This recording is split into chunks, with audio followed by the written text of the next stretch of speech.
मुलाकात में तातुल से शुकूक बढ़ गए। 31 जनवरी तक मुज़ाकरात की समत का तयन हो जाएगा। कुछ दिन आगे बढ़ जाएं तो कोई बड़ी बात नहीं। शिबली फराज की डॉन न्यूज के प्रोग्राम दूसरा रुख में गुफ्तगू।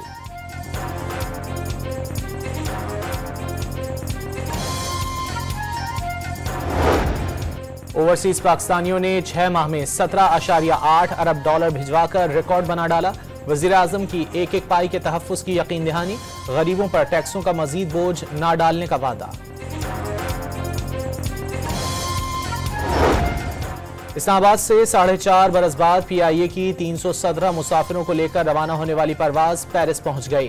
फ्रांसीसी दारुल हुकूमत से मुसाफिरों की पाकिस्तान आमद के लिए बोर्डिंग जारी। लाहौर के गढ़ी शाहू बाजार में फायरिंग से 2 अफराद जख्मी। वाक़े की CCTV फुटेज सामने आ गई। मोटरसाइकिल सवार 4 मुल्जिमान को फायरिंग के बाद फरार होते देखा जा सकता है।